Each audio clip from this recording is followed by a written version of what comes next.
الحمدللہ رب العالمین والصلاة والسلام علی سید الانبیاء والمرسلین اما بعد فاعوذ باللہ من الشیطان الرجیم بسم اللہ الرحمن الرحیم اہدنا الصراط المستقیم صدق اللہ مولانا العظیم۔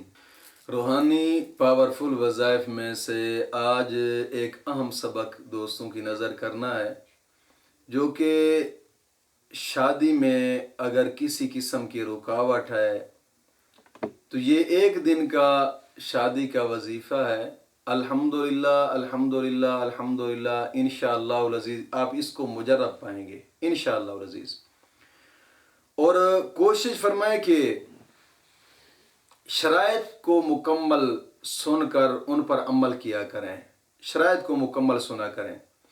تو آج کے وظیفے کی سب سے پہلی شرط یہ ہے کہ نماز کی پابندی کریں، اور ہر نماز کے بعد 11 مرتبہ کلمہ طیبہ اور 11 مرتبہ درود پاک، یہ اشد ضروری ہے۔ دوستو نماز کی پابندی کیا کریں۔ جو انسان رب کے آگے نہیں جھکتا پھر دنیا میں اس کو رسوائیاں ہی رسوائیاں ہوتی ہیں۔ اور یہ بھی کوشش کیا کریں کہ نماز کو اپنے رب کی رضا کے لیے پڑھا کریں، رب کی رضا کے لیے۔ دنیا کا مال یا دنیا کا ایک اپنا مقصد نکالنے کے لیے نماز کو نہ پڑھا کریں۔ اس نماز کا کوئی فائدہ نہیں ہے کہ جس میں آپ دنیا کا ہی ایک مقصد سامنے رکھ کر نماز پڑھیں۔ نماز اپنے رب کو راضی کرنے کے لیے پڑھا کریں کہ نماز رب نے فرض فرمائی ہے تم پر۔ اور یہ بہت اہم موقع ہے زندگی میں کہ رب تعالیٰ نے 5 مرتبہ اپنی بارگاہ میں جھکنے کی توفیق عطا فرمائی ہے۔ حدیث پاک میں آتا ہے کہ الصلاۃ معراج المومنین، نماز مومن کی معراج ہے۔ یہ کتنا بڑا مرتبہ ہے یار مومن کے لیے۔ اور حدیث پاک میں آتا ہے نبی کریم صلی اللہ علیہ وسلم نے فرمایا کہ نماز میری آنکھوں کی ٹھنڈک ہے۔ کوشش فرمائیں نماز کی پابندی کیا کریں۔ اور ایک حدیث پاک میں نے پڑھی تھی کہ آقا کریم صلی اللہ علیہ وسلم نے اپنے پیارے صحابہ سے سوال فرمایا کہ میرے پیارے صحابہ مجھے بتاؤ کہ کسی شخص کے گھر کے سامنے اگر ایک نہر ہو اور وہ آدمی 5 مرتبہ اس نہر کے اندر نہاتا ہے، کیا اس کے جسم پر میل رہے گی؟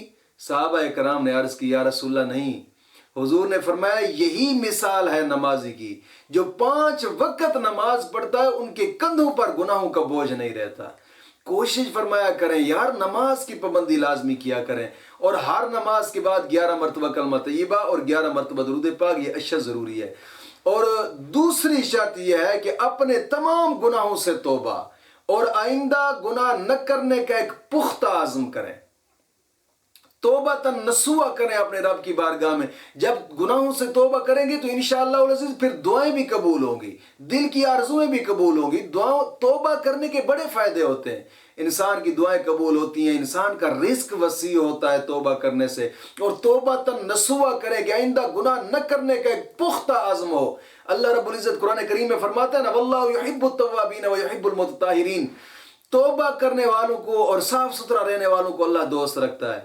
حدیث پاک میں آتا ہے التائب حبیب اللہ، توبہ کرنے والا اللہ کا دوست ہے۔ دوستو گناہوں سے توبہ، کوشش کریں کہ توبہ نصوحہ کہ آئندہ، بزرگ فرماتے ہیں کہ جو شخص صدقے دل سے گناہوں سے توبہ کرتا ہے نا، مولا کریم اس کی 1 مرتبہ دعا کو توبہ کو قبول فرما لے، پھر وہ جو منہ سے نکالتا ہے مولا کریم اس کا پورا فرما دیتا ہے۔ کوشش فرمائیں کہ گناہوں سے توبہ لازمی کریں۔ اور تیسری شرط یہ ہے کہ روزانہ کی بنا پہ کم از کم 2 رکوع قرآن پاک کی تلاوت کے لازمی کریں، لازمی۔ انشاءاللہ العزیز پھر برکتیں ہی برکتیں ہوں گی۔ ہر حرف پر مولا کریم 10 نیکیاں عطا فرماتا ہے، 10 گناہ معاف ہوتے ہیں، 10 درجات بلند ہوتے ہیں۔ کوشش فرمائے کہ قرآن کریم کی تلاوت کرنے کے بعد انسان جو بھی جائز دعا مانگے مولا کریم اس کی دعا کو قبول فرماتا ہے۔ اور حدیث پاک میں آتا ہے جو صبح صبح اٹھ کر قرآن کریم کی تلاوت کرتا ہے مولا کریم سارا دن اس کا اچھا کر دیتا ہے۔ اور چوتھی شرط یہ ہے کہ کوشش کریں تھوڑا سا صدقہ لازمی کریں، لازمی صدقہ، یار 1 روپیہ ہی کیوں نہ ہو رب کے راستے پہ خرچ کر لیا کریں۔ انشاءاللہ العزیز مولا کریم اسی صدقے کے صدقے ہی کرم نوازی فرمائے گا۔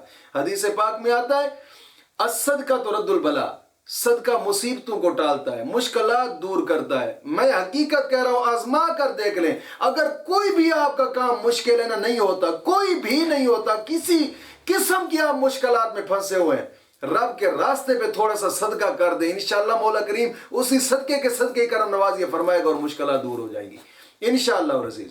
اور حدیث پاک میں آتا ہے کہ صدقہ ایک ایسی چیز ہے کہ جو جہنم کے 70 دروازے انسان کے لیے بند کر دیتا ہے اور جنت کے 70 دروازے کھول دیتا ہے۔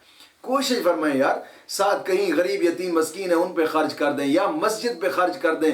حدیث پاک میں آتا ہے جو مسجد کے تعمیراتی کام میں آدھی اینٹ خرچ کرتا ہے، مولا کریم اس کا بھی محل جنت میں بنا دیتا ہے۔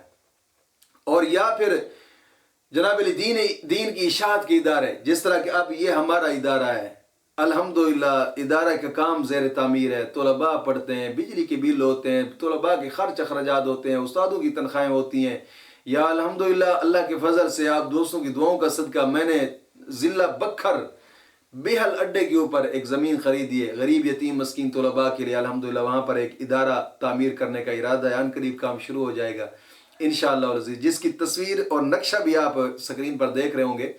الحمدللہ بہت ہی عالی شان ایک ادارہ بننے جا رہا ہے دوستو۔ یہ آپ لوگوں کے ہی تعاون اور آپ لوگوں کے ہی دوستوں کی دعاؤں کا صدقہ ہے۔ اللہ رب العزت کر اپنی بارگاہ میں اس کو قبول فرمائے۔ کوشش فرمائے کہ ان مقدس کاموں میں اپنا حصہ لازمی ڈالیں، انشاءاللہ مولا کریم اسی کے صدقے کرم نوازی فرمائے گا انشاءاللہ العزیز۔ آپ سکرین پر دیکھ رہے ہوں گے Allied bank account, Jazz Cash account, Easypaisa account, U B L bank account. کوشش فرمائے کہ ان مقدس کاموں میں اپنا لازمی حصہ ڈالیں۔ ان 4 شرائط کے ساتھ آپ اس وظیفے کو کریں انشاءاللہ العزیز۔ ایک مرتبہ یہ وظیفہ کر لو، ایک مرتبہ، انشاءاللہ میں گارنٹی سے کہتا ہوں دوسرے دن اگر شادی کی خوشخبری نہ ملے تو پھر کہنا۔